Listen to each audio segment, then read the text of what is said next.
ನಮಸ್ಕಾರ.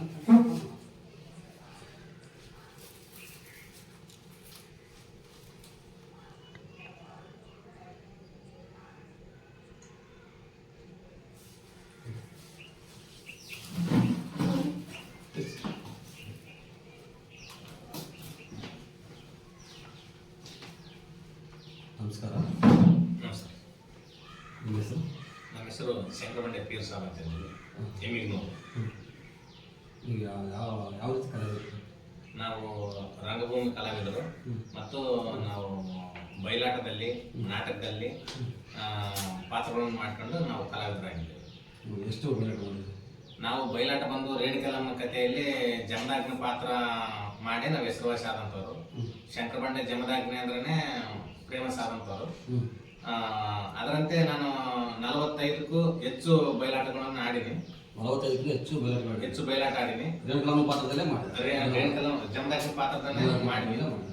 ಮತ್ತೆ ಇದ್ಯಾವುದು ನಾಟಕಗಳಲ್ಲಿ ಗೌಡನ ಪಾತ್ರ ಮಾಡಿನಿ, ಮತ್ತೆ ಕೊಟ್ರಪ್ಪ ಮಾಸ್ಟರ್ ಪಾತ್ರಗಳು ಮಾಡಿನಿ. ಇನ್ನ ಹಲವಾರು ನಾಟಕಗಳನ್ನು ಮಾಡ್ಕೊಂತಾನೆ ಮುಂದುವರಿತಾ ಇದ್ದೀನಿ. ಈಗ ಇಲ್ಲಿ ಬಂದಿರೋ ಕಾರಣ ಏನಪ್ಪಾ ಅಂತಂದ್ರೆ ಶ್ರೀ ಬಸವೇಶ್ವರ ಸಾಮಾಜಿಕ ಸಾಂಸ್ಕೃತಿಕ ಕಲಾ ಟ್ರಸ್ಟ್ ಬೂದಗುಪ್ಪ ಇವರು ಅರ್ಜಿ ಸಲ್ಲಿಸಿದ್ದಾರೆ. ಪ್ರಶಸ್ತಿ ಕನ್ನಡ ಕಲಾರತ್ನ ಪ್ರಶಸ್ತಿಗೆ ಇದು ಮಾಡಿದ್ರು. ಕಲಾವಿದರಿಗಾಗಿ ಅವರು ಅರ್ಜಿ ಸಲ್ಲಿಸ್ತಾರೆ ಅಂತ ಹೇಳಿದ್ರು. ಅದಕ್ಕಾಗಿ ನಾವು ಅರ್ಜಿ ಕೊಡೋದಕ್ಕಾಗಿ ನಾವು ಬಂದಿದ್ದೀವಿ. ಎಷ್ಟು ವರ್ಷದಿಂದ ನೀವು ಕಲಾವಿದರು? ನಾನು 7ನೇ ಕ್ಲಾಸ್ ಓದುವಾಗಂತ ನಾನು ಕಲಾವಿದನೇ. ನಾನು 7ನೇ ಕ್ಲಾಸ್ನಾಗೆ ನಾನು ಬಣ್ಣ ಹಚ್ಚಿಕೊಂಡು ಮೂಢನಂಬಿಕೆ ಯಾತರ ಮೂಢನಂಬಿಕೆ ಇರಬಾರ್ದು ಅಂತಂದೇಳಿ ಯಾತರ ಇತ್ತು ಅವಾಗ 7ನೇ ಕ್ಲಾಸಿಂದ ನಾನು ರಂಗಭೂಮಿಯಲ್ಲಿ ಬಣ್ಣ ಹಚ್ಚಿಕೊಂಡು ಪಾತ್ರ ಮಾಡಿದಂತ ವ್ಯಕ್ತಿ. ಫಸ್ಟ್ ಸ್ಟಾರ್ಟಿಂಗ್ ಯಾವುದು? ನಾವು ಫಸ್ಟ್ ಬಯಲಾಟ ನಾಟಕ ಸ್ಟಾರ್ಟ್ ಮಾಡಿದ್ದು ವರದಕ್ಷಿಣೆ ಸಾವು ಅಂತಂದೇಳಿ ನಾಟಕ ಚಾಲು ಮಾಡಿದ್ದು. ವರದಕ್ಷಿಣೆ ಸಾವು ಅಂತಂದೇಳಿ ನಾವೇ ಸ್ವಂತ ನಾಟಕ ಬರೆದು ನಾನೇ ನಾಟಕ ಕಲಿಸಿ ಅದರಲ್ಲಿ ಒಂದೇ ನಾಟಕದಲ್ಲಿ 4 ಪಾತ್ರ ನಾನೇ ಅಭಿನಯಿಸಿ ಪ್ರಯೋಗ ಮಾಡಿದ್ದು. ಅವಾಗ ದೊಡ್ಡ ಸ್ಟೇಜ್ ಅಂತ ಏನಿಲ್ಲ, ಟ್ರಾಲಿಗೆಲ್ಲ ಪದರೆ ಮೈಕ್ ಇದಕ್ಕೆಲ್ಲ ಸೆಟ್ರೇಟ್ ಮಾಡಿ ಸ್ವಂತ ನಾಟಕ ಆಡಿಸಿದ್ದು ನಾವು. ನಾನೇ ಮಾಡಿದ್ದೆ. ಸಾಮಾಜಿಕ ನಾಟಕ ಚಿಕ್ಕ ವಯಸ್ಸಿನಲ್ಲಿ ನಾನು ನಾಟಕ ಮಾಡಿದ್ದು. ಮತ್ತೆ ಸಂಗೀತನೂ ಇತ್ತು ಅದ್ರಾಗ. ಬಯಲಾಟಕ್ಕೆ ಬರಕ್ ಕಾರಣ ಏನಪ್ಪಾ ಅಂತಂದ್ರೆ ಟ್ರಸ್ಟ್ಗಳ ಮುಖಾಂತರ ಕಡಿಮೆ ಮಾಡಿದ್ದೆ. ಅತಿ ಹೆಚ್ಚು ಅಂತಂದ್ರೆ ನಮ್ಮ ಇದ್ರ ಮೇಲೆ ಹೋಗಿ ಮಾಡಿರ್ತಕ್ಕಂಥದ್ದೇ ಜಾಸ್ತಿ. ಯಾಕಪ್ಪ ಅಂತಂದ್ರೆ ನನ್ನ ಸಂಜರಾಯನ ಕೋಟೆ ಆಗಿರ್ಬೋದು, ಸಿರಿಗೆರೆ ಆಗಿರ್ಬೋದು, ಹಲವಾರು ಊರುಗಳಲ್ಲಿ ನಾನು ಸ್ವಂತ ನನ್ನೇ ಕರ್ಕೊಂಡು ಹೋಗಿ ಇಲ್ಲ ನೀವೇ ಜಮದಾಗ್ನಿ ಪಾತ್ರ ಮಾಡ್ಬೇಕಮ್ಮ ಅಂತಂದೇಳಿ ಉದ್ದೇಶದಿಂದ ನನ್ನ ಕರ್ಕೊಂಡೋಗಿ ಮಾಡಿಸಿದ್ದಾರೆ. ನೀವು ಕೂಡ ಜಮದಾಗ್ನಿಗೆ ಯಾರು ಪಾತ್ರಧಾರಗಳಾಗಿದ್ದು ಫಸ್ಟಿಗೆ ನಾವು ಶಂಕರಬಂಡೆಯಲ್ಲಿ 9 ಆಟ ಆಡಿದ್ರು. 9 ಆಟದಲ್ಲಿ 8 ಆಟ ಬಂದು ಚಾಮುಂಡಿನೇ ಆಡಾಳ, ಎಳ್ಳತ್ತಿ ಚಾಮುಂಡಮ್ಮನೇ ಆಡಾಳ. ನಮ್ಮ ಜೊತೆಗೆ 1 ಆಟ ಮಾತ್ರ ರತ್ನಮ್ಮ ಆಡಾಳ, ನಾಗರತ್ನಮ್ಮ. ಆಯಮ್ಮನು ಕಲಾವಿದೆ. ಮತ್ತೆ ಇನ್ನ ಟ್ರಸ್ಟ್ಗಳ ಮುಖಾಂತರ ಬಂದಂತಂದ್ರಿನ ಕೂಡ್ಲಿಗೆ ಜ್ಯೋತಿ ಅಂತಂದೇಳಿ ಬರ್ತಾರ. ಆಯಮ್ಮ ಚೆನ್ನಾಗಿ ಆಡ್ತಾಳೆ. ಮತ್ತೆ ಇದು ನನ್ನ ಉದ್ದೇಶಪೂರ್ವಕವಾಗಿ ನೀನೇ ಊರಾಗ ಆಡ್ಬೇಕಂತಂದೇಳಿ ಇಲ್ಲಿ ಸಂಜರಾಯನ ಕೋಟೆ ಕರ್ಕೊಂಡು ಹೋಗಿದ್ರು. ಅಲ್ಲಿ ಐಟ್ಸುಮ ಅಂತಂದೇಳಿ ಬಂದಿದ್ರು. ಐಟ್ಸುಮ ಅಂತಂದೇಳಿ ಹೊಸ ಕಲಾವಿದೆ. ಅವರು ಕೂಡ ಬಹಳ ಚೆನ್ನಾಗಿ ಪಾತ್ರ ನಿಭಾಯಿಸಿದ್ರು. ಇದರಂತೆ ನಾನು ಮಾಡ್ಕೊಂಡು ಇಷ್ಟು 40 ಬಯಲಾಟ ಮಾಡಿದ್ರೆ ಉಚಿತವಾಗಿ ಮಾಡಿದ್ಯಾ, ದುಡ್ಡು ತಗೊಂಡು ಮಾಡಿದ್ಯಾ?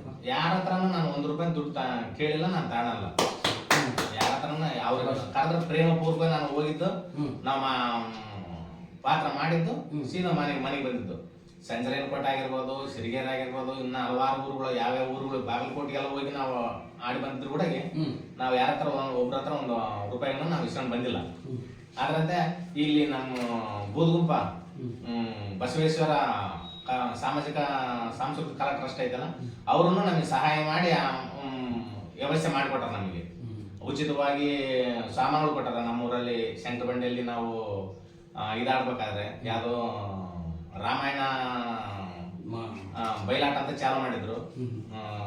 ಮಾಡಿದಲ್ಲಿ ಅವಾಗ ಸಾಮಾನುಗಳು ಉಚಿತವಾಗಿ ಕೂಡ ಕಳಿಸಿದ್ರು. ಅವರಿಂದನೂ ನಮಗೆ ಸಪೋರ್ಟ್ ಬೇಸತ್ತೆ. ಇನ್ನೊಂದು ವಿಷಯ, ಗೀತಮ್ಮ ಕೂಡ ಒಂದ್ಸಾರಿ ಆಡಿನಿ. ಗೀತಮ್ಮ ಕೂಡ ಒಂದ್ಸಾರಿನೇ ಆಡಿನಿ. ಆಡಿನಿ.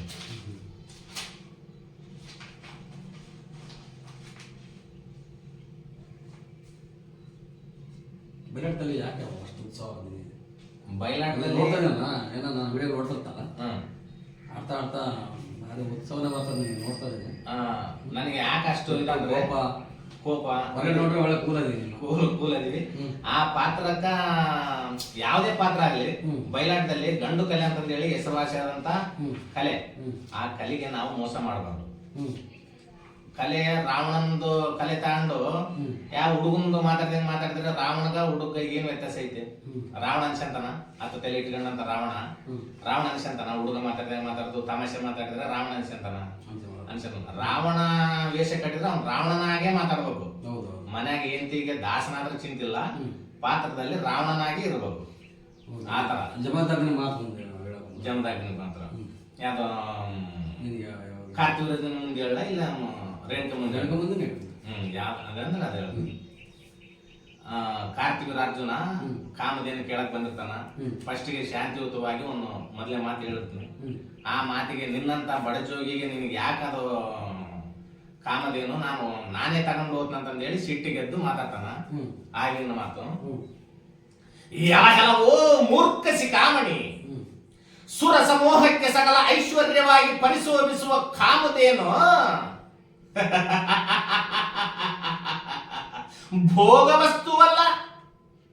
ನಿನ್ನಂತ ಅವಿವೇಕಿಯ ಹರಮಂದಿರದಲ್ಲಿರಲು ಅದೆಂದಿಗೂ ಸಾಧ್ಯವಲ್ಲ.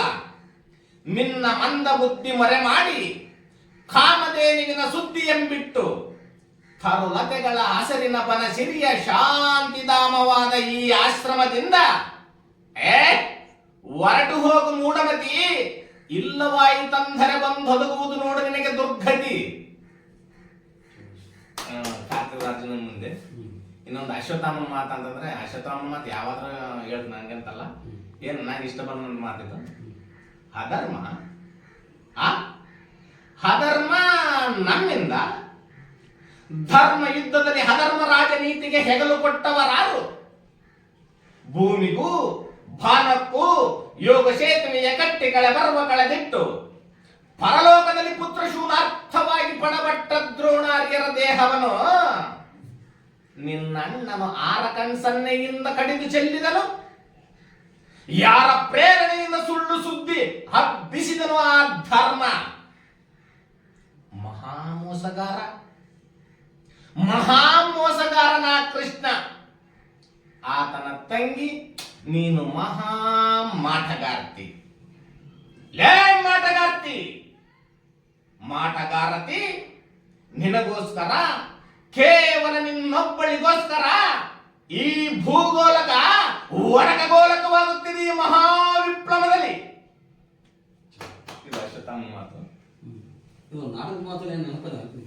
ನಾಟಕದ ಮಾತು ಗೌಡನ ಪಾತ್ರದಲ್ಲಿ ಗೌಡ್ರ ಗದ್ದಲದಲ್ಲಿ ಗೌಡನ ಮಾತು ಅದು ಆಡಿ ಅವಾಗ ಬಹಳ ವರ್ಷ ಆಯ್ತು. ಆದ್ರೆ ಬಂದಷ್ಟು ಹೇಳ್ತೀನಿ.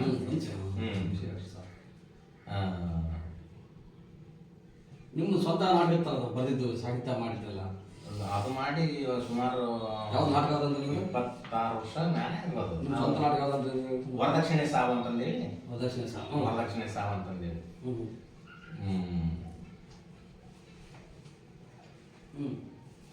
ಗಂಗಿ ಯೌವನದ ಮನದಿಂದ ಸುಂದರಿ ಎಂಬ ಸೊಕ್ಕಿನಿಂದ ಸಿಕ್ಕವರಿಗೆ ಸಿಕ್ಕಂಗ ಬೊಗಳಿದ ನೀನು